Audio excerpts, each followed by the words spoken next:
번째 시간이죠. 계속해서 야고보서 5장을 보겠습니다. 5장 1절부터 6절까지만 보겠습니다. 그래도 오늘 좀 내용이 많은데요.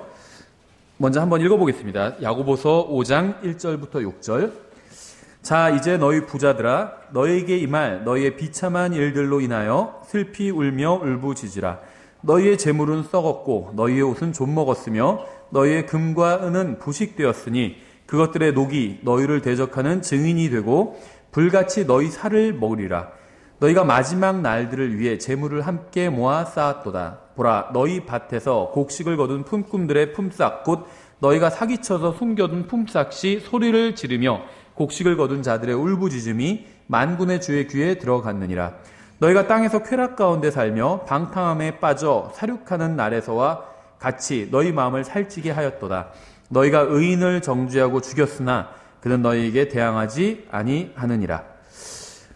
본문이 좀 교리적으로 보면요, 약간 쉽지 않은 본문입니다. 제가 나중에 이제 그게 왜 이게 좀 쉽지 않은 본문인지는 좀 설명을 드리고요. 일단은 이제 일반적인 어떤 영적 진리를 저희가 좀 찾아보려고 합니다.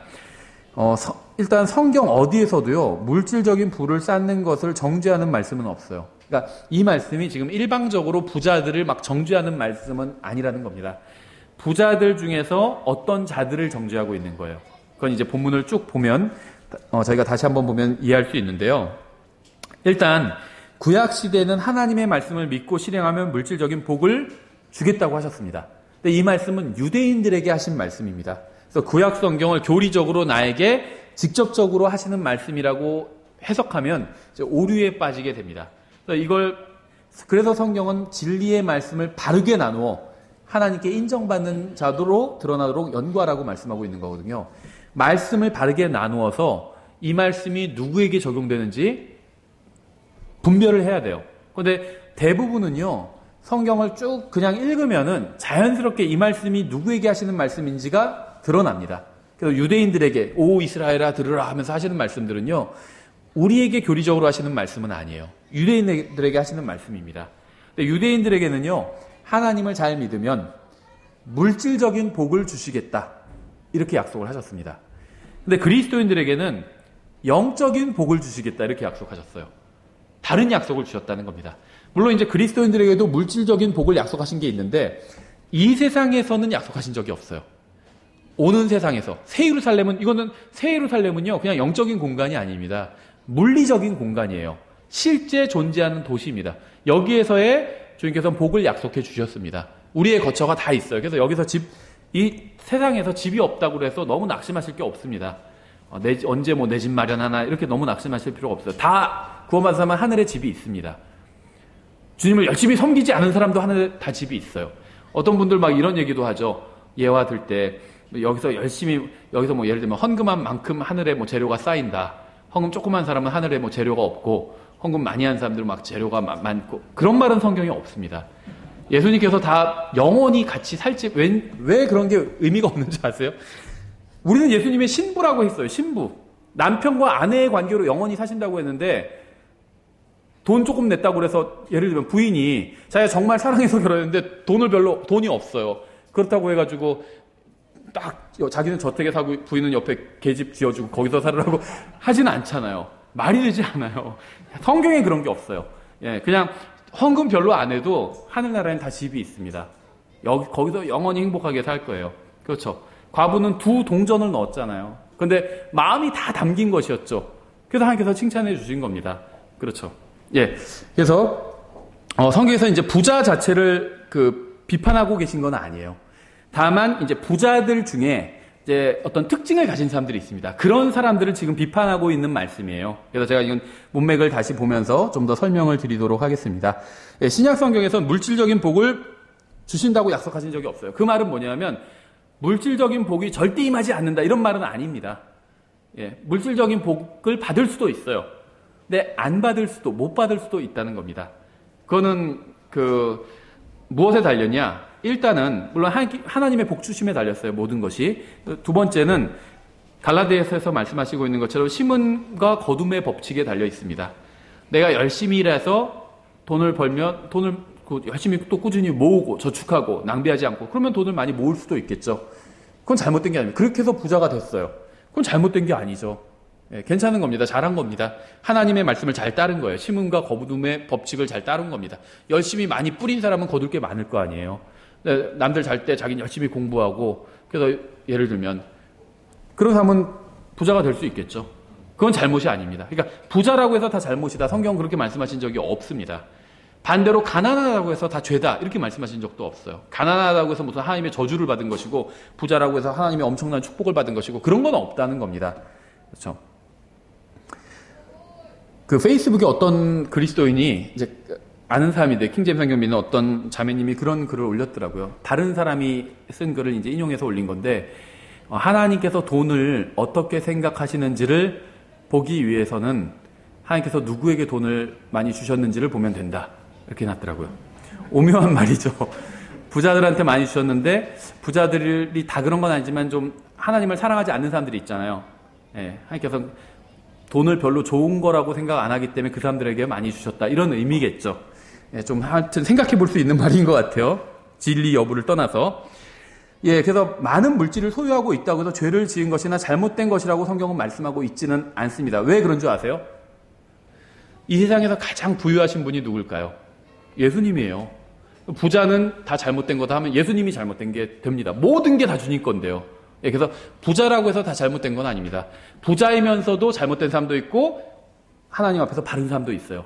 가난하면서도 잘못된 사람도 있고, 하나님 앞에서 바른 사람도 있습니다. 그러니까 하나님 앞에서 옳고 그름, 바르냐 바르지 않냐, 이거는 부자냐 아니냐와는 관계가 없는 일입니다. 다른 문제라는 거죠. 예, 자신이 가진 것보다 더 많은 것을 갖고자 하는 자는 가난한 사람입니다. 자신이 가진 것으로 만족하는 사람은 가난한 사람이 아니죠.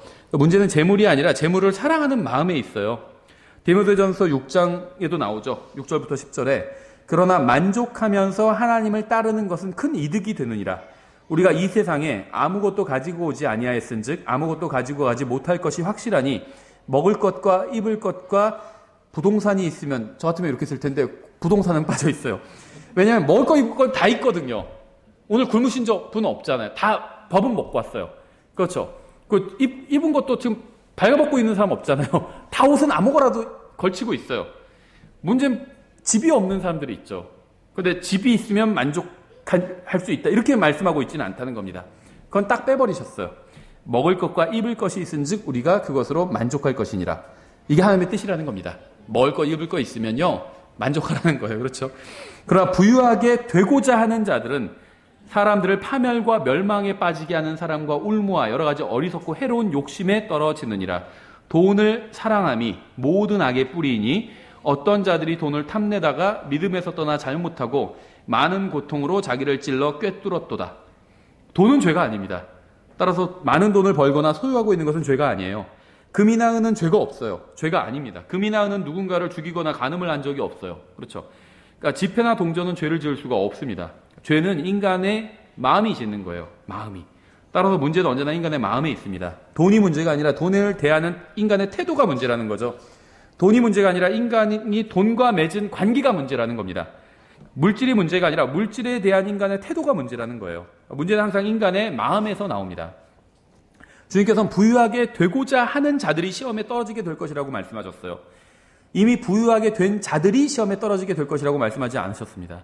만약 여러분의 마음이 물질적인 것만을 추구한다면, 물질적인 것만을 추구한다면, 여러분의 마음이 오직 부자가 되려는 데에만 빠져 있다면 성경은 여러분이 시험에 떨어지게 된다고 말씀합니다. 시험에 들고 울무에 걸리고 해로운 욕심에 떨어지는 이유는 바로 돈을 사랑하기 때문이라는 거예요. 돈은 다른 물질과 마찬가지로 인간의 마음에 결코 만족을 줄 수 없습니다. 인간의 마음이 돈을 사랑하는 것으로 가득 차 있다면 결코 만족을 얻을 수 없어요. 왜냐하면 돈을 사랑하는 마음은 항상 더 많은 돈을 요구하기 때문이에요. 막 재벌들 보면 몇 천억, 조 단위로 돈을 갖고 있는 사람도 있잖아요. 그럼 그 사람이 만족할까요? 이거면 됐다, 이런 사람 못 봤어요. 다 더 벌기 위해서 막 어디 뇌물을 하고 뭐 하다가 그러다가 또 들통나잖아요. 감옥에도 가고. 그럼 우리가 볼 때 이해가 안 되죠. 막 천억이 있는 사람이 돈을 더 어떻게 부정한 방법을 하려고 돈을 먹이고 하다가 감옥에 가. 나 같으면 그렇게 안 하고 그냥 천억 갖고 잘 먹고 잘 살 것 같은데, 돈은 만족을 못 준다는 건, 만족을 주지 않아요. 왜 그런 줄 아세요? 사람의 마음은요 무한해요. 무한합니다. 사람의 마음은. 그런데 돈은 아무리 많은 돈이라도 무한하지 않잖아요. 천억이면 딱 천억이에요. 그렇죠? 무한대로 돈을 가지고 있는 사람은 만족할 수 있을지도 모르겠지만 그런 사람은 없잖아요. 그러니까 돈이라는 것은 딱 고정적이에요, 이게. 근데 인간의 마음은 무한하다는 거죠. 그러니까는 사람의 마음에 이 고정적인 무엇인가가 만족을 줄 수가 없다는 겁니다. 그럼 무엇이 만족을 줄 수 있느냐? 인간의 마음 무한하기 때문에 무한하신 분만이 만족을 줄 수 있어요. 예, 그래서 예수님만이 만족을 줄 수 있는 거예요. 원하는 만큼 물질을 소유하게 돼도 항상 더 많은 물질을 원하는 것이 바로 물질에 사로잡힌 인간의 특징입니다. 사람은 오직 예수 그리스도를 만났을 때에만 만족을 느낄 수 있어요. 예수님은 영원하시고 무한하신 분이기 때문에 인간의 무한한 마음의 갈증을 채워주실 수가 있고 끊임없는 만족을 주실 수 있습니다. 마음과 생각이 예수 그리스도께로 머물러 있는 한 사람은 계속 만족함 가운데 거할 수 있어요. 그리고 그제서야 사람은 재물과 물질을 적절하게 사용할 수 있습니다. 예수님께 만족한 사람은 재물과 물질을 이제 적절하게 바르게 사용할 수가 있어요.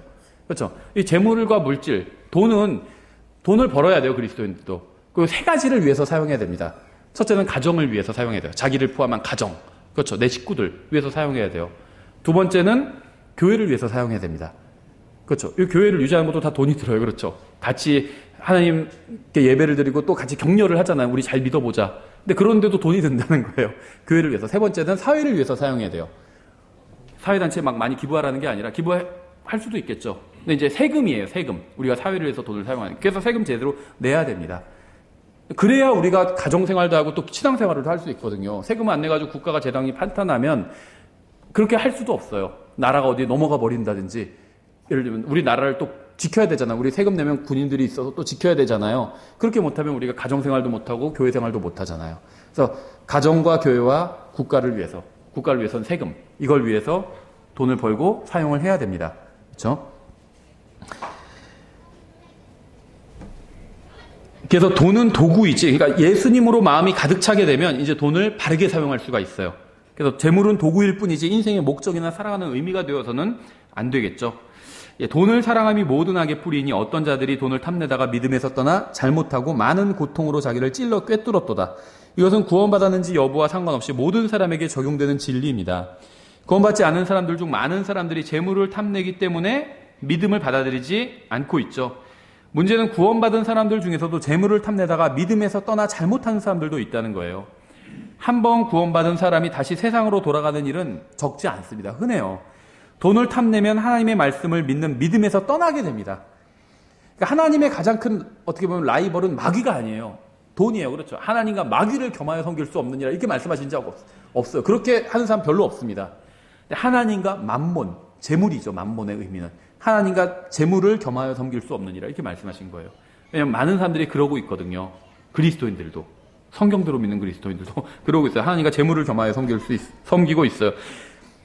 하나님과 재물을 겸하여 섬긴다는 건 뭐 다른 게 아닙니다. 제가 지금 드린 말씀도 다른 사람 판단하는 게 아니에요. 본인을 한번 비춰보라는 겁니다. 본인을. 다른 사람이 왜 그런 행동을 했는지는 우린 몰라요. 무슨 이유가 있을 수도 있고 그렇죠. 내가 모르는. 그러니까 다른 사람은 함부로 판단하면 안 돼. 다른 사람, 그 사람을 판단할 분은 예수님입니다. 예수님이 판단하실 거예요. 각자는 자기만 판단하면 됩니다. 돈을 사랑한다는 게 뭐냐면 하나님보다 재물을 더 섬기는 사람들이 그리스도인들도 많아요. 다른 의미가 아니에요. 우리는 구원받은 사람 중에 누가 재물을 섬겨 하나님 섬기지 이러는데 아니에요. 90%는 구원받은 사람들, 이 독립침례교도 마찬가지, 우리 교도 마찬가지일 수도 있고 90%는요 재물을 섬겨요. 재물을 가장 첫째 자리에 두고 하나님은 더 아랫자리에 둬요. 어떻게 알 수 있냐면 직장에는 지각하지 않잖아요. 교회는 지각하죠. 하나님께 예배를 드리려 약속했잖아요. 하나님과 약속은 깰 때가 있거든요. 좀 늦어. 큰일 나는 거 아니죠. 교회 늦는다고 그래서. 그렇죠. 어떤 교회는 막 걸어 잠근다고 하더라고요. 시간 되면. 근데 큰일 나는 거 아니죠. 그렇죠. 왜 큰일이 안 날까요?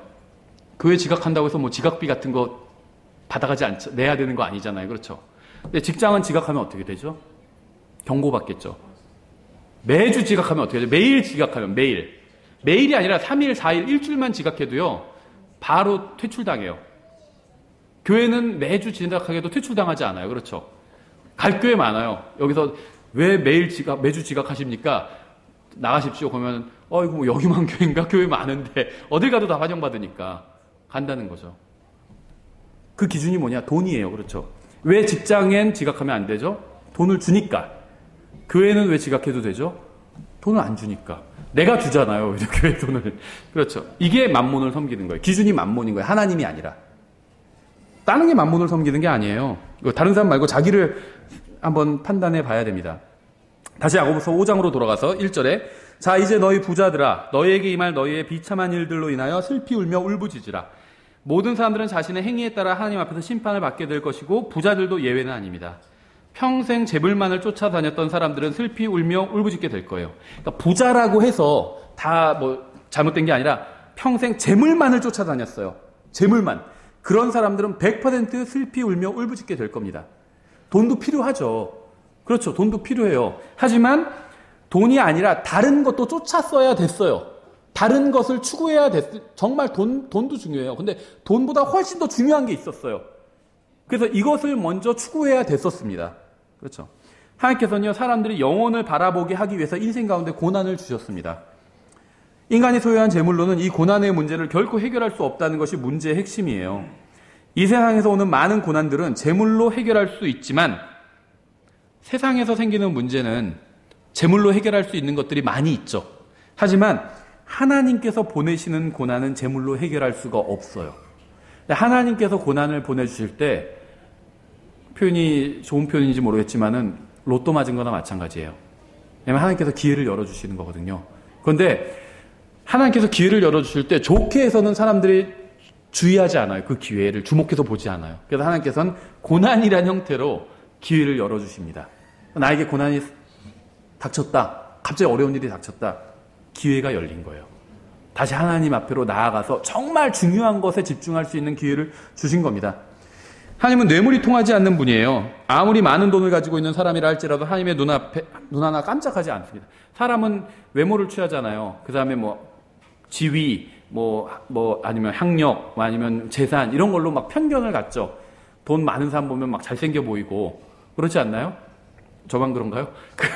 돈 많은 사람 보면 막 잘생겨 보이고, 잘나 보이고, 똑똑해 보이고, 돈 없는 사람 보면 막 무시하고, 별로 생긴 것도 못생겨 보이고, 별로 막 그렇게 무시한다는 거죠. 하나님 그렇지 않다는 거예요. 돈 많은 사람도 하나님 앞에서는 아무것도 아니라는 겁니다. 전혀 하나님은 가중치를 안 주세요. 돈에. 아무리 많은 돈을 가지고 있는 사람이라도 하나님께서 고난을 주시면 슬피 울며 울부짖을 수밖에 없습니다. 이게 하나님 앞에 선 인간의 모습이에요. 돈을 아무리 많이 가지고 있어도 하나님께서 고난을 보내주시면 그 사람도 엉엉 울고 울부짖게 된다는 겁니다. 그렇죠. 이 세상은 돈으로 모든 것을 해결할 수 있다고 사람들을 속이고 있어요. 하지만 절대 진실이 아닙니다. 충분한 돈을 가지게 되면 행복할 수 있다고 하지만 그것도 사실이 아니에요. 마귀는 사람들이 돈을 쫓느라고 모든 인생을 허비해버리게 만듭니다. 그러니까 마귀의 목적은 뭐냐면 사람들이 정말 중요한 것, 절대 진리이신 예수 그리스도께로부터 관심을 돌리게 만드는 게 마귀의 목적이에요.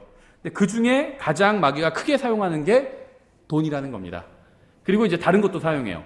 정치, 아니면 때로는 올림픽도 사용해요. 월드컵 같은 것도 사용해요. 그러니까 사람들이 예수님으로부터 관심을 돌리게 하는 것, 이것은 무엇이나 다 사용하는 거예요. 근데 가장 사람들의 이목을 끌 수 있는 건 돈이라는 거죠. 그렇죠?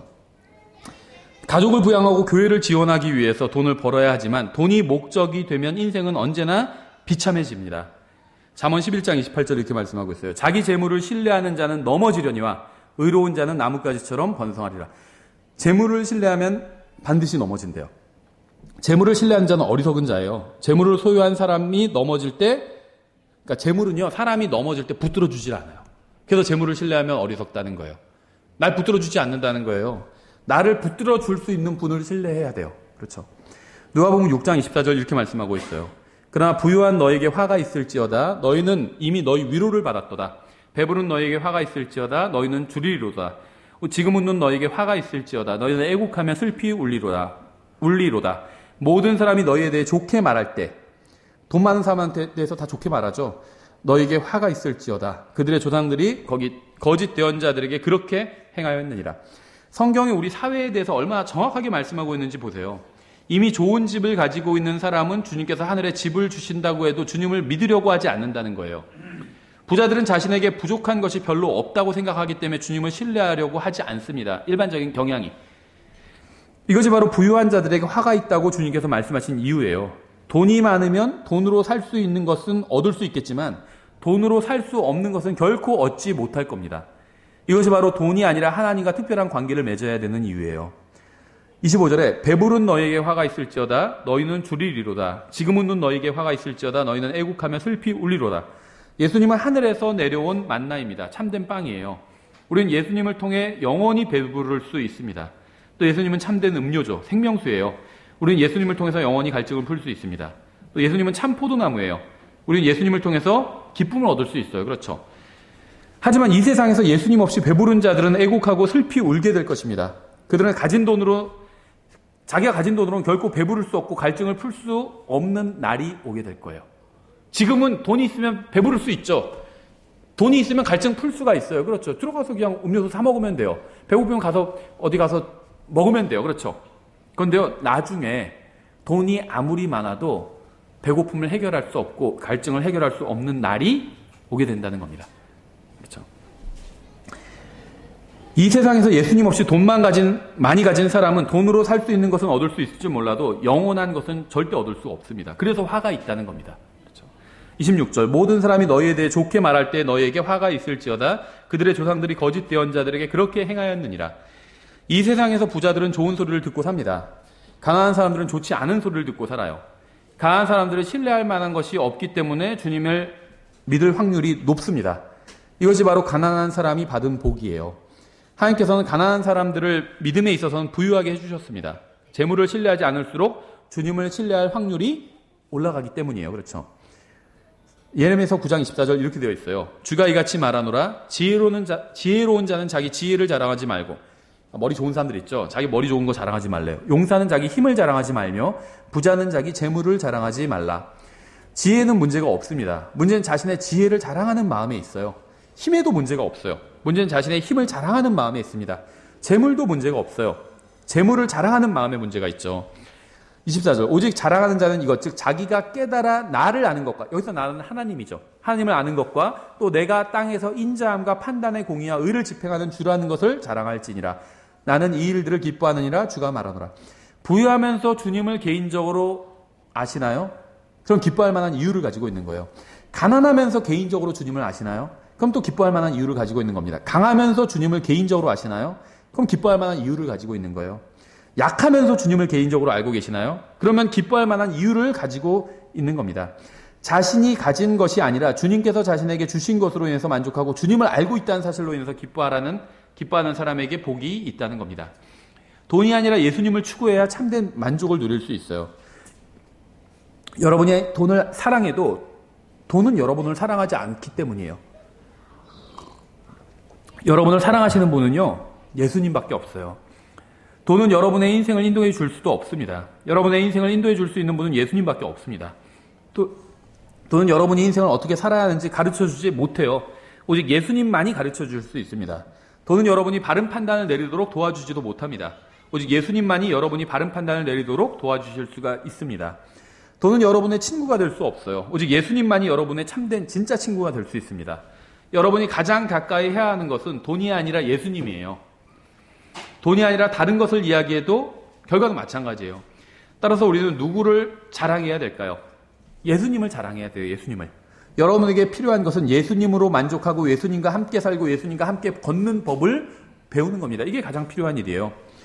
누가복음 16장 19절에 이렇게 되어 있어요. 부자와 나사로 이야기죠. 어떤 부자가 있었는데 그는 자주색 옷과 고운 암아포 옷을 입고 날마다 호화롭게 지내더라. 또 나사로라 하는 어떤 거지가 있었는데 그는 헌데투성이로 부자의 대문에 누워 부자의 상에서 떨어지는 부스러기로 배를 채우려 하더라. 또한 개들이 와서 그의 헌대를 핥더라. 그 거지가 죽어 천사들에 의해 아브라함의 품으로 옮겨지고 그 부자도 죽어 묻히게 되었더라. 거지와 부자가 모두 죽었습니다. 사람은 태어날 때는 불공평하게 태어나죠. 누구는 부잣집에서 잘생기게 태어나고 누구는 가난한데 또 게다가 못생기게 태어나고 불공평하게 태어나요. 그런데요, 돈이 없어서 죽지 못하는 경우는 없어요. 죽음은 모든 걸 다 공평하게 만들어줍니다. 돈이 없어서 못 죽었다 이런 사람 없죠. 또 돈이 많다고 해서 죽음을 피할 수 있는 것도 아니에요. 죽음을 좀 연기할 수는 있죠. 생명유지장치 막 이런 거 잔뜩 달아가지고 열 몇 개 막 이런 거 달잖아요. 호수 같은 거. 그래서 죽음을 좀 연기할 수는 있어도 피할 수는 없다는 거예요. 죽음은 돈이 많은 자나 없는 자나 가리지 않고 찾아옵니다. 좀 안 좋은 얘기지만 진실이기 때문에 제가 말씀을 드리면요. 죽음은 언젠가 여러분의 집으로 찾아올 거예요. 네. 죽음이 집에 찾아오면요. 여러분이 얼마나 잘 사는지 이런 건 관심이 없습니다. 와, 보니까 100평짜리 막 엄청난 집에 살고 있었구나. 죽음은 그런 생각 안 해요. 그렇죠? 고급 주택에 산다고 해서 감탄하지도 않아요. 죽음이 여러분의 집에 찾아오면요, 죽음은 여러분의 재산에는 아무런 관심도 갖지 않은 채 여러분에게만 집중할 겁니다. 데리러 온 거예요. 그렇죠? 부자와 거지는 모두 죽었어요. 23절, 그가 지옥에서 고통 중에 눈을 들어 멀리 아브라함과 그의 품에 있는 나사로를 보고 소리를 지르며 이르되, 아버지 아브라함이여, 내게 긍휼을 베푸사 나사로를 보내어 그가 그의 손가락 끝에 물을 찍어 내 혀를 서늘하게 하도록 하소서. 내가 이 불꽃 가운데서 고통을 받나이다 하거늘. 부자는 돈이 많은 사람이었습니다. 그는 아브라함에게 부탁하면서 거액의 뇌물을 주려고 하지 않았어요. 왠지 아세요? 부자가 지옥에서 눈을 뜬 순간 온 세상의 모든 재물도 아무런 소용이 없다는 사실을 즉시 깨달았기 때문이에요. 부자는 죽어서 지옥에 갔고 그곳에서 더 많은 돈을 원하지 않고 물 한 방울을 원했습니다. 하지만 그곳에서는 그를 위해서 단 한 방울의 물도 판매하고 있지 않았어요. 지옥에는 강도 없고요. 새 예루살렘엔 강이 있죠. 지옥엔 강이 없어요. 샘도 없고요. 편의점도 없고 자판기도 없어요. 부자는 목이 말랐지만 물을 마실 수 있는 방법이 전혀 없었습니다. 25절, 아브라함이 이르되 아들아 너는 내 생전에 너의 좋은 것들을 받았고 그와 같이 나사로는 나쁜 것들을 받았음을 기억하라. 그러나 이제 그는 위로를 받고 너는 고통을 받느니라. 이것은 예수님께서 하신 말씀과 정확히 일치하는 말씀입니다. 재물을 신뢰하는 자는 이 세상에서 재물이 주는 좋은 것들을 받을 수 있지만 그게 전부예요. 그래서 재물은 속이는 거라는 거예요. 재물을 믿으면요, 이 세상에서는 재물이 줄 수 있는 건 좋은 걸 받지만 거기까지라는 거죠. 이 세상에서 재물을 신뢰하던 사람은 영원에서 단 하나의 좋은 것도 받지 못하게 됩니다. 그러니까 부자라서 그렇다는 게 아니라 이 부자의 문제점은요, 이 본문에 나오지 않지만 성경을 종합해서 보면 재물을 신뢰하고 있었어요. 그래서 재물만을 신뢰했어요. 돈이면 다 된다고 생각한 거예요, 평생. 그렇기 때문에 죽음 이후에는 단 하나의 좋은 것도 받지 못했다는 겁니다. 재물만을 신뢰하면서 사는 사람은요, 죽음 이후에 단 하나도 좋은 것을 받지 못하게, 물 한 방울도 받지 못하게 된다는 거예요. 나사로는 주님을 믿는 사람이었습니다. 하지만 그는 이 세상에서 극도로 가난했어요. 그렇죠? 그래서 그는 이 세상에서 나쁜 것들을 받았습니다. 가난했으니까. 주님을 믿는 사람도 돈이 없으면요, 이 세상에서 나쁜 것들을 받게 됩니다. 하지만 주님을 믿는 사람은 영원에서는 위로를 받게 돼요. 여러분 중에는 돈이 별로 없는 분도 있을 거예요. 매일의 삶이 즐겁다기보다는 힘들고 어렵고 고통이라는 생각이 드는 분도 있을 겁니다. 하지만 여러분이 예수님을 개인적으로 알고 있다면 이 세상에서의 삶이 끝나면 즉시 위로를 받게 됩니다. 더 이상 재수 없는 날이나 운이 없는 날이나 힘들고 지쳐서 정말 죽고 싶은 날, 이런 건 다시는 오지 않게 된다는 거예요. 이 세상에서 재물을 신뢰하는 사람은요, 죽음 이후에 극도로 나쁜 것들을 받게 됩니다. 하지만 이 세상에서 주님을 신뢰했던 사람은요, 죽음 이후에 진정한 위로를 받게 됩니다. 나사로는 주님을 신뢰했고 그가 죽자 그의 나쁜 날들은 모두 다 사라져버렸어요. 그는 이제 다시는 나쁜 날을 보내지 않게 될 겁니다. 26절, 이 모든 것 외에도 우리와 너희 사이에 큰 구렁텅이가 놓여 있어 여기서 너희에게 건너가려 하는 자들이 갈 수 없고 거기서 오려 하는 자들도 우리에게 건너올 수 없느니라 하니, 이에 그가 이르되 그러므로 아버지여 간구하건대 아버지께서 그를 내 아버지 집으로 보내소서. 내게 5 형제가 있사오니 그가 그들에게 증언하여 그들 또한 이 고통받는 장소로 오지 않게 하소서 하거늘. 지옥에 있는 사람들이 가장 좋아하는 사람이 누군지 아세요? 지옥에 있는 사람들이 지옥에서 인기투표 1위 직업, 인기투표 1위인 사람이 누군지 아세요? 복음 전하는 사람이에요. 복음 전하는 사람. 이 세상에선 싫어하죠. 운전박대하고, 그렇죠? 띵동해서 누구세요? 그래서 복음 전하러 왔어요. 그러면 시간 없어요. 가세요. 막 하고 좋은 소리 안 해요. 그렇죠? 지옥에서는 인기가 잘 좋아요. 부자는 아마 살아있을 때 복음을 전하는 사람들을 무시하고 증오하고 싫어했을 겁니다. 그렇죠? 이 세상에서 가장 쓸모없는 사람이라고 생각했을 거예요. 하지만 자신이 막상 지옥에 가자 이 세상에서 가장 필요한 사람은 복음 전도자라는 생각을 하게 된 거예요. 그렇죠? 내 집으로 보내서 내 동생들한테 아주 부자를 보내주세요. 그렇게 부탁하지 않았어요. 복음 전도자를 보내달라고 부탁한 거예요. 지옥에 간 부자의 소원은 누군가 자신의 가족에게 가서 복음을 전해주는 것, 이게 소원이었어요. 이러한 소원을 지옥에 가기 전에 가졌다면 얼마나 좋았을까요? 그렇죠. 어리석게도요, 지옥에 가서 이런 소원을, 이루지 못할 소원을 갖는다는 거예요. 29절, 아브라함이 그에게 이르되 그들에게 모세와 대언자들이 있으니 그들이 저들의 말을 들을 것이니라 하매 그가 이르되 아니니이다 아버지 아브라함이여, 만일 어떤 사람이 죽은 자들로부터 그들에게 간다면 그들이 회개하리이다. 그럴 것 같죠? 전혀 안 그래요. 예수님께서 죽은 자들로부터 부활하셨잖아요. 근데 회개하지 않는 사람들 많잖아요. 그렇죠? 하니 그가 그들에게 이르되 그들이 모세와 대언자들의 말을 듣지 아니하면 비록 어떤 사람이 죽은 자들로부터 일어날지라도 그들이 설득되지 아니하리라 하였느니라 하시니라. 예수님께서 죽은 자들로부터 부활하셨지만 모든 사람이 다 예수님을 믿은 건 아니었습니다. 기록된 하나님의 말씀을 믿지 않는다면 누가 죽었다가 다시 살아나서 복음을 전하는다 해도 믿지 않을 겁니다. 지금 하늘나라에 있는 사람들이 가장 원하는 것은 누군가 자기의 가족에게 복음을 전해주는 거예요. 지금 지옥에 있는 사람들이 가장 원하는 것은 누군가 자신의 가족에게 복음을 전해주는 겁니다. 장례식에서 복음 설교를 하지 않는 거는 목사는 부끄러워해야 되겠죠. 복음 설교를 할 수 있는 가장 좋은 장소가 장례식이에요. 왜냐하면요, 이미 돌아가신 분을 이제 기념하기 위해서 장례식장에 온 거잖아요. 그럼 돌아가신 분이 하늘나라에 있건 지옥에 있건 지금 돌아가신 분이 가장 원하는 건요, 자기 가족들에게 복음을 전해주는 거예요. 누군가가. 그렇죠? 근데 가족이랑 친구들이랑 친했던 사람들이 다 모이잖아요, 장례식장에선. 그래서 복음을 전해야 돼요.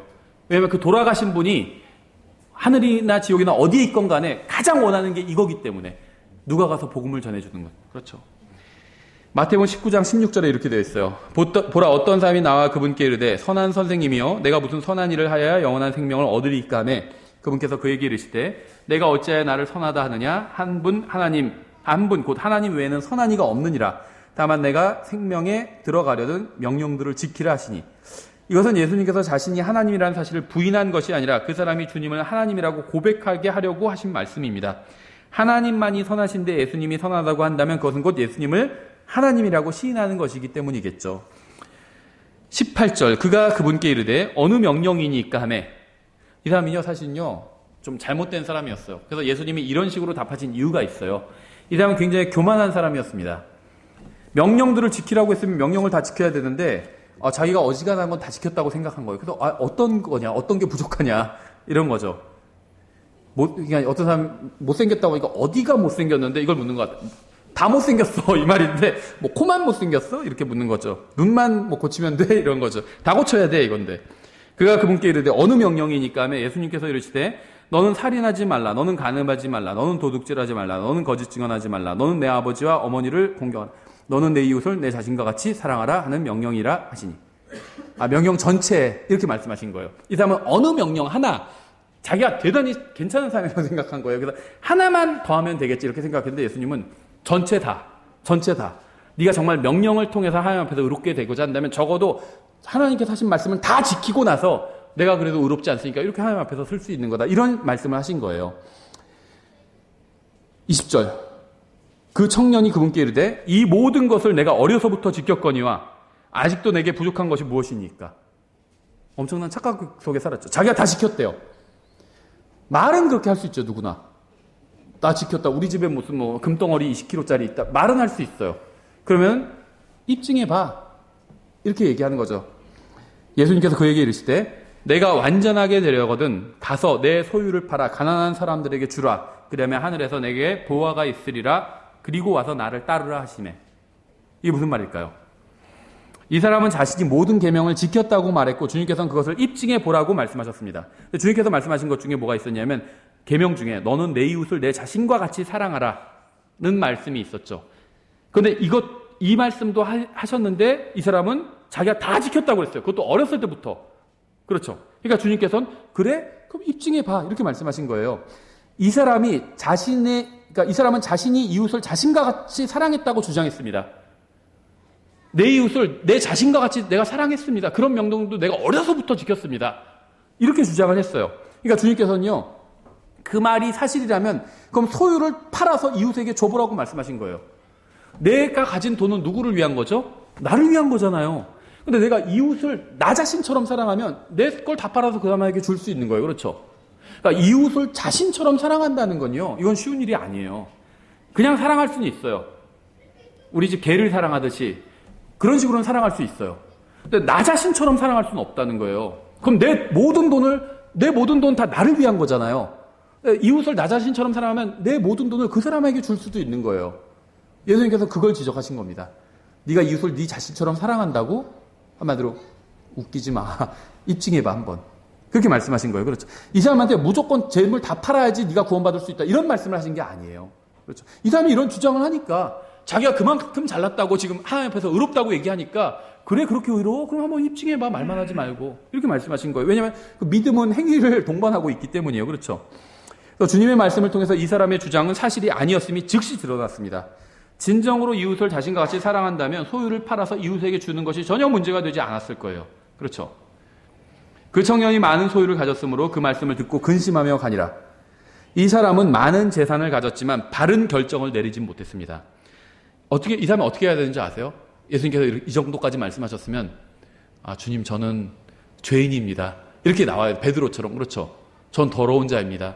저는 제가 의롭다고 생각했는데 주님 말씀을 하나님 말씀을 듣고 보니까 아무것도 아니었습니다. 이렇게 나와야 됐습니다. 그런 게 나오지 않았다는 거죠. 예수님의 말씀은 재산을 신뢰하지 말고 주님을 신뢰하라는 것이었는데 이 사람은 그렇게 하지 못했습니다. 왜냐하면 재물을 다 팔아서 줘? 그럼 난 뭐 먹고 살아? 굶어 죽을 텐데. 이 걱정을 한 거예요. 이 사람은 재물을 신뢰하면서 살았어요. 사람이 살아가는 건요, 재물 때문에 살아가는 게 아니에요. 하나님께서 붙들어 주시니까 살아있는 거예요. 재물이 아무리 많아도 하나님께서 그래 오늘까지야. 너는 오늘까지만 살고 네 삶은 끝이야. 그러면 아무리 재물이 많아도 그냥 바로 죽어서 하나님 만나러 가야 되는 거예요. 사람이 살아있는 이유는 하나님께서 살아있도록 붙들어 주고 계시기 때문이에요. 그래서 하나님을 신뢰해야 돼요. 재물을 신뢰하기 때문에 이 사람은 내가 재물이 다 없어져? 그럼 난 어떡하지? 이 생각을 하는 겁니다. 그렇죠? 이 사람은 주님이 아닌 재물을 신뢰했고 그래서 근심을 가지고 가게 되었습니다. 재물이 아닌 예수님을 신뢰해야 근심이 사라지게 됩니다. 재물을 신뢰하면 항상 근심을 하게 돼요. 그래서 이 사람은 재물이 많아서 구원받지 못한 것이 아니라 예수님을 신뢰하지 않아서 구원받지 못한 거예요. 재물이 많아도 예수님을 신뢰하면 구원받는데 재물을 신뢰했기 때문에 구원받지 못한 겁니다. 23절. 그때 예수님께서 자기 제자들에게 이르시되 진실로 내가 너희에게 이르노니 부자는 하늘의 왕국에 들어가기가 어려우니라. 불가능한 건 아니죠. 어렵다고 했어요. 내가 다시 너희에게 이르노니 낙타가 바늘길을 지나가는 것이 부자가 하나님의 왕국에 들어가는 것보다 쉬우니라. 그러면 낙타가 바늘길을 들어가는 건 이건 불가능한 거잖아요. 어떤 사람들은 또 이걸 가능하게 해석하려고 바늘길라는 엄청나게 큰 문이 있다 막 이렇게 주석다는 사람도 있는데요. 그럼 말이 안 되죠. 그렇죠. 그럼 낙타가 엄청나게 큰 문으로 들어가는 것만큼 그게 무슨 비유가 돼요? 말이 안 되죠. 여기서 어렵다고 하시고 얼만큼 어렵냐? 큰 낙타가 작은 바늘길을 들어가는 것만큼 어렵다 이렇게 말씀하셨잖아요. 그건 무슨 말이냐면 극도로 어렵고 사실 불가능에 가까울 정도로 어렵다는 거죠. 그러니까는 그 말을 듣자마자 그분의 제자들이 그 말을 듣고 심히 놀라며 이르되 그러면 누가 구원을 받을 수 있으리요 하거늘 이렇게 얘기한 겁니다. 그러니까 제자들이 이러한 반응을 보인 이유는 돈이 많은 사람은 하나님께 복을 받고 따라서 하나님과 바른 관계에 있다고 생각했기 때문이에요. 아직 구약 성경적인 마인드를 갖고 있었거든요. 특히 유대인들은 더욱 그렇게 생각했습니다. 유대인들에게 있어서 물질적인 풍요가 하나님과 바른 관계에 있다는 증거였어요. 그런데 예수님께서 그들의 생각과는 달리 부자는 하나님의 왕국에 들어가기가 어렵다. 낙타가 바늘길로 들어가는 것만큼 그 정도의 난이도를 갖고 있다. 이렇게 말씀하신 겁니다. 그래서 유대인들은 혼란에 빠졌죠. 근데 예수님께서 뭐라고 답하셨죠? 26절. 예수님께서 그들을 보시며 그들에게 이르시되 사람들에게는 이것이 불가능하나 불가능하다고 말씀하신 거예요. 낙타가 바늘길로 어떻게 들어가요? 불가능해요. 그렇죠. 하나님께는 모든 것이 가능하니라 하시니라. 무슨 말이냐면요. 사실 부자가 구원받는 것은 한마디로 불가능하다는 거예요. 그런데 거기서 끝이 아니에요. 성경을 보면. 가난한 사람이 구원받는 것도 불가능합니다. 사람이 자기 힘으로 구원받는 것은 불가능해요. 근데 하나님께서 만약에 구원해 주시면 가능해요. 어려운 얘기가 아니에요. 그 얘기를 하고 있는 거예요. 성경 다른 곳을 우리가 비교해 보면 하나님께서 구원해 주시면요. 부자도 구원받아요. 하나님께서 구원해 주시면 가난한 사람도 구원받습니다. 하나님께서 구원해 주지 않으시면 부자도 구원받지 못하고 가난한 사람도 구원받지 못해요. 하나님께는 모든 것이 가능합니다. 제가 구원받는 건요. 불가능한 일이었어요. 여러분도 마찬가지예요. 여러분이 구원받아서 하나님의 자녀가 된 건 불가능한 일이었습니다. 하나님께서 해주셨기 때문에 가능한 일이 된 거예요. 그렇죠. 하나님께서는 가난한 자를 구원하실 수 있는 것처럼 부자도 구원하실 수 있습니다. 주님께서는 그 누구의 죄도 용서해 주실 수 있어요. 문제는 사람들이 주님이 아닌 재물을 선택하고 신뢰한다는 게 이게 문제라는 거죠. 다시 야고보서 5장으로 돌아가서요. 2절에 너희의 재물은 썩었고 너희의 옷은 좀 먹었으며 너희의 금과 은은 부식되었으니 그것들의 녹이 너희를 대적하는 증인이 되고 불같이 너희 살을 먹으리라. 너희가 마지막 날들을 위해 재물을 함께 모아 쌓았도다. 우리는 이 말씀을 영적으로 우리에게 적용할 수가 있죠. 근데 이제 문제는 뭐냐면요. 이게 영적으로 우리에게 적용하는 데는 전혀 문제가 안 되는데 이 말씀이 교리적으로 어느 시대에 적용되는지 정확하게 알 수가 없다는 겁니다. 왜 그러냐면요. 1절을 보면 이게 미래로 되어 있어요. 시제가 미래로. 자, 이제 너희 부자들아, 너희에게 이 말, shall come upon you. 너희에게 이 말, 미래죠. 너희의 비참한 일들로 인하여 슬피 울며 울부짖으라. 그러니까 미래에 주님을 신뢰하지 않는 부자들에게 비참한 일들이 임하게 될 것입니다. 그런데 2절에서는요, 그들의 재물이 썩었다고 하시고 현재 상태에 관해서 말씀하고 있어요. 그래서 이것은 하나님의 관점에서 말씀하시는 것으로 볼 수가 있겠죠. 이제 그들의 재물에 관해서는 3절에 너희의 금과 은은 부식되었으니 그것들의 녹이 너희를 대적하는 증인이 되고 불같이 너희 살을 먹으리라. 너희가 마지막 날들을 위해 재물을 함께 모아 쌓았도다. 그래서 3절에서 마지막 날들이라고 하시면서 다시 미래로 넘어가고 있죠. 그래서 믿는 사람들은 그리스도의 심판석에서 보상을 받게 됩니다.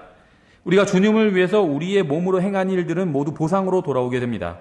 큰일 왕자 심판석에선 구원받지 못한 사람의 재물이 썩었고 금과 은은 부식되었다는 사실이 드러나게 될 것입니다.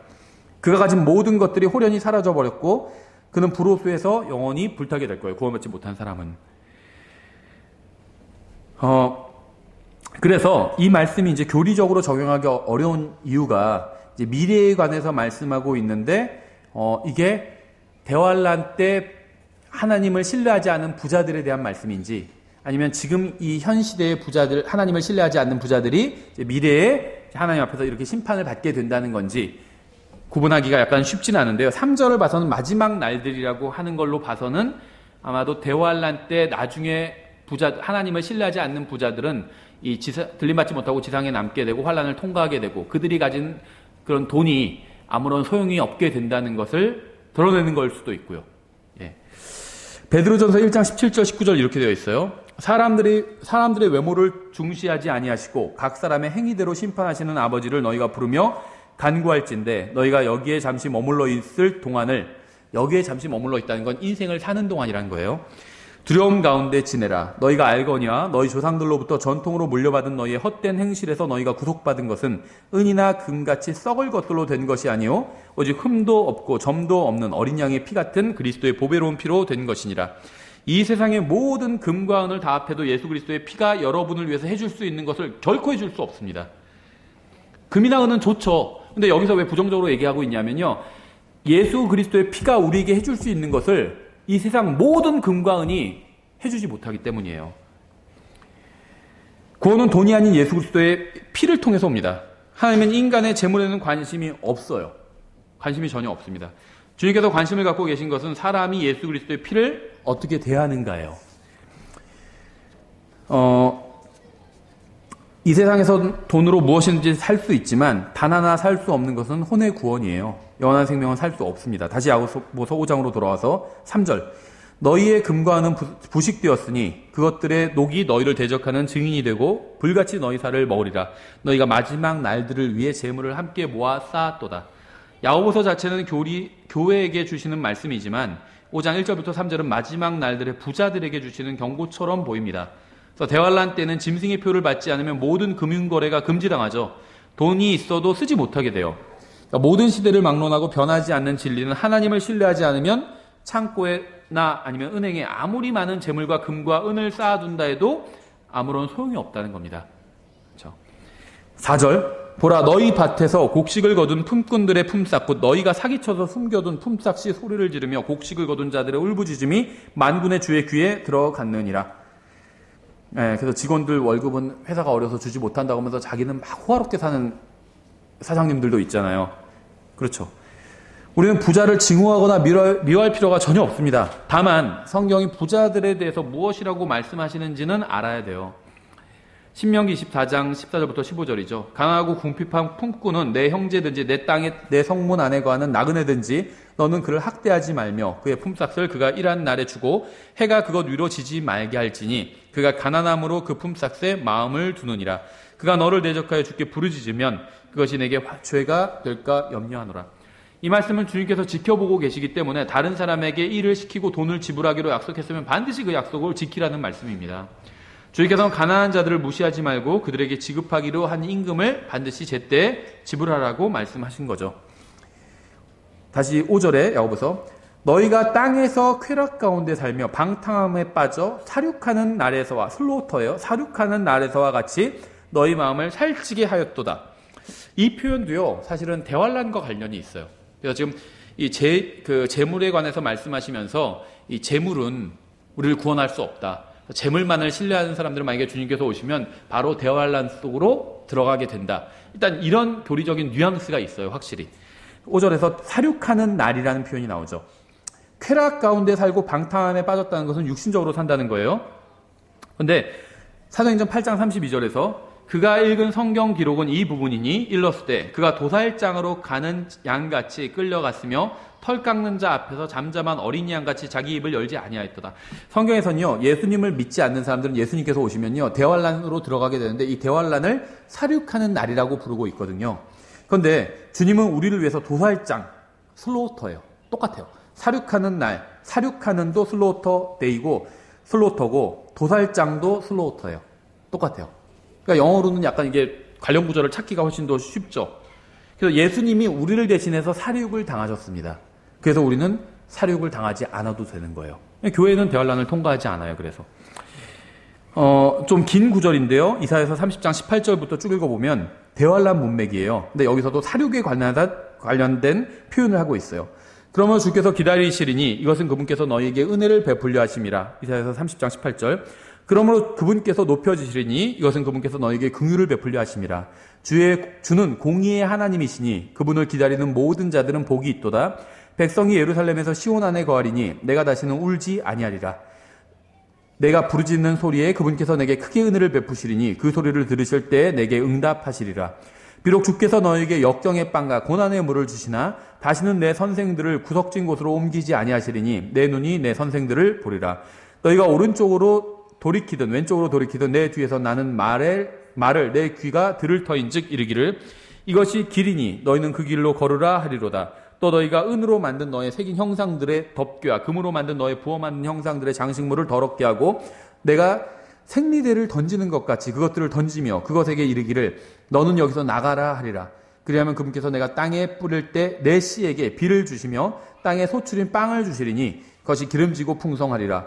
그날에 내 가축이 넓은 초장에서 먹고 또 소와 및 땅을 기는 어린 나귀들도 삽과 키로 까부는 깨끗한 여물을 먹으며 크게 사륙하는 날에 곧 망대들이 무너질 때 모든 높은 산과 모든 높은 언덕에 물들이 넘치는 강과 시내가 있으리니 또 주께서 자신의 백성의 찢어진 곳을 싸매시고 그들의 매맞는 상처를 치유하시는 날에 달빛은 햇빛 같고 햇빛은 7배나 되어 7날의 빛 같으리라. 이사야서 30장 18절부터 26절인데요. 아마 성경을 많이 아시는 분일수록 매 구절마다 대환란과 그러니까 재림과 천연왕국이 계속 나오고 있다는 걸 아실 수 있을 겁니다. 제가 나중에 이사야서 강의할 때 자세히 설명드리고요. 여기서도 크게 사륙하는 날이 나오죠. 이건 대환란을 말해요. 그래서 구원받은 사람에게는 이 사륙하는 날이 이르지 않습니다. 왜냐하면 예수님께서 우리를 대신해서 어린 양으로서 사륙을 당하셨기 때문이에요. 사도행전 8장 3절에서 말씀하시는 것처럼. 또 이사야서 34장 1절부터 6절에 민족들이여 너희는 가까이 나와 들을지어다. 백성들이여 너희는 귀를 기울일지어다. 땅과 그 안에 있는 모든 것과 세상과 세상에서 나오는 모든 것은 들을지어다. 주의 경노가 모든 민족들에게 임하며 그분의 분노가 그들의 모든 군대에게 임하여 그분께서 그들을 진멸하시고 그들을 넘겨주사 사륙당하게 하셨은즉 사륙당하는 얘기가 나오죠. 그들의 죽임당한 자들은 또한 내던져지며 그들의 사체들에서는 그들의 악취가 솟아오르고 그들의 피로 말미암아 산들이 녹으리라. 산들이 낮아지고 녹아지고 계속 재림의 문맥이죠. 또 하늘의 온 군대는 해체되고 하늘들은 두루마리같이 함께 말리리니 곧 하늘들의 온 군대가 포도나무에서 잎사귀가 떨어지는 것과 지금 하늘에서 어떤 별들이 떨어지고 이런 얘기를 하고 있죠. 주님께서 재림하실 때에 관한 말씀이죠. 곧 하늘들의 온 군대가 포도나무에서 잎사귀가 떨어지는 것 같이 떨어지고 무화과나무에서 무화과가 떨어지는 것 같이 떨어지리라.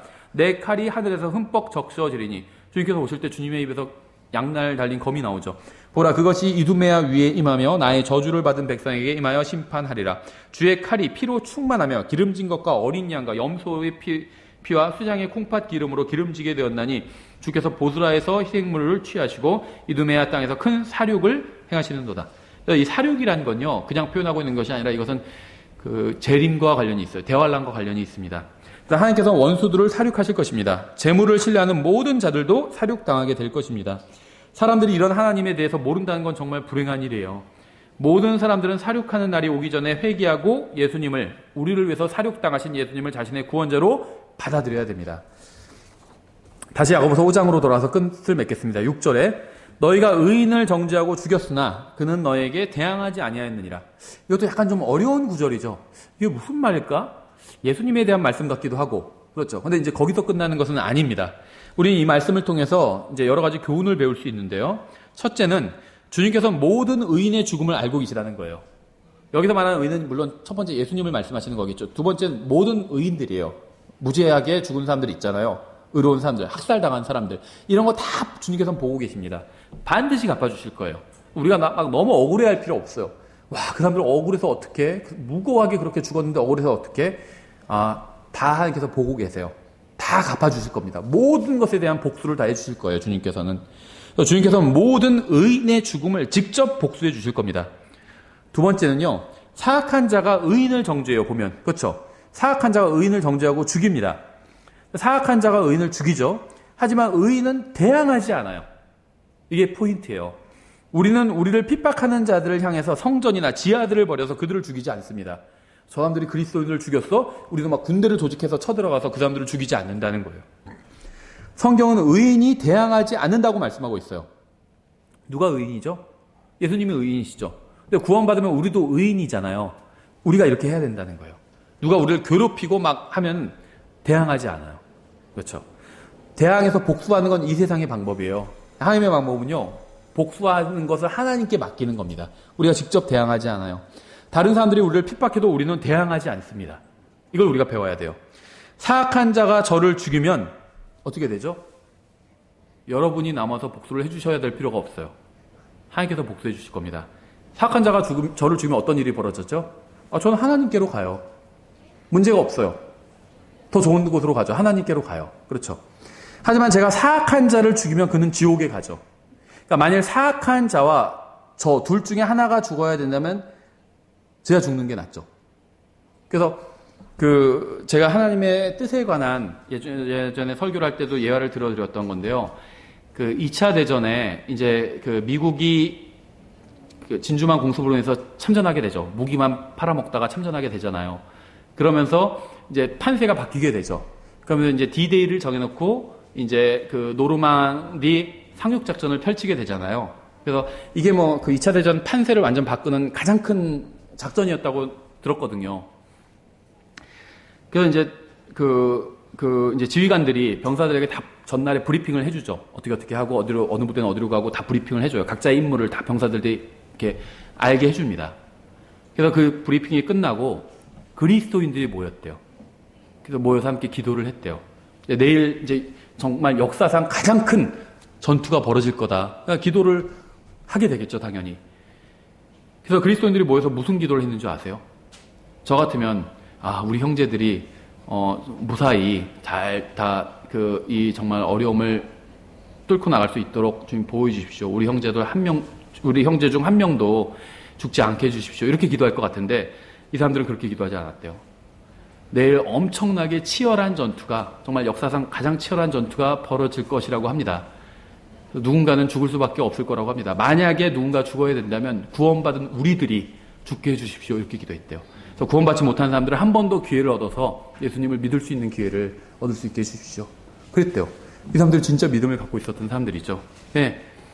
악인과 의인 둘 중에 하나가 죽어야 된다면 의인이 죽어야 돼요. 구원받지 않은 사람과 구원받은 사람 둘 중에 하나가 죽어야 된다면요, 구원받은 사람이 죽어야 돼요. 그럼 우리는 죽으면 하늘나라에 가잖아요. 그 사람들은 죽으면 지옥에 가거든요. 그렇죠. 그래서 우리의 믿음의 선배들은요, 차라리 자신이 목숨을 잃을지언정 복수하지 않았어요. 그래서 막 유명한 선교사들 전기를 읽으면요, 선교 지역에 가면서 이제 무기를 갖고 갔어요. 왜냐하면 동물들한테 습격받을 때 사용해야 되니까 무기를 갖고 왔는데 저쪽에서는요, 막 창을 들고 원주민들이 나왔어요. 그래서 무기를 꺼내지 않고 계속 우리는 당신들을 해치려고 온 게 아닙니다 막 하면서 이렇게 가는데, 그 원주민들은 자기들을 침략하러 온 줄 알고 막 공격을 했대요. 근데 공격을 피하다가 계속 피할 수는 없잖아요. 거리가 가까워오는데 끝까지 무기를 뽑지 않았대요. 그런 사람들이 있어요. 끝까지 무기를 뽑지 않고 다 죽임을 당했어요. 그 사실이 본국에 알려지니까 본국에서 어떻게 했는지 아세요? 다른 선교사들을 또 보냈어요. 나중에는 그 부족이 구원받고 이런 역사들이 많이 있거든요. 믿음의 사람들이었던 거죠. 믿음의 사람들.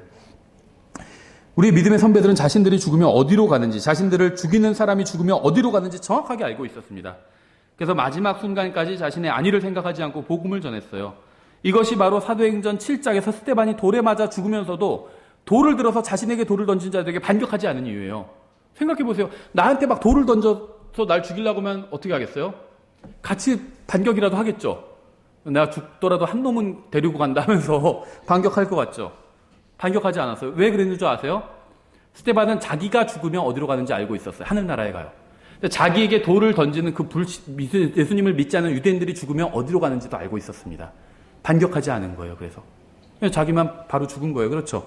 이것이 바로 죽기까지 자신의 생명을 사랑하지 않았던 성도들의 모습이었습니다. 그래서 주님께서는 이러한 믿음을 우리에게도 허락해 주셨으면 좋겠어요. 예, 기도하고 찬양하고 마치겠습니다. 기도하겠습니다. 하나님 아버지, 주님께서 저희들에게 주신 말씀으로 인해서 감사드립니다. 저희가 이 말씀대로 살 수 있는 정말 강하고 뜨거운 살아있는 믿음을 저희들에게 허락해 주시기 원합니다. 저희가 이 세상에 가서 살 때에도 저희의 생각과 기분과 느낌과 감정과 저희가 좋아하는 것들을 따라서 사는 것이 아니라 하나님의 말씀대로 살 수 있는 그런 지혜를 주시기 원합니다. 감사드리며 예수님의 이름으로 기도드렸습니다. 아멘.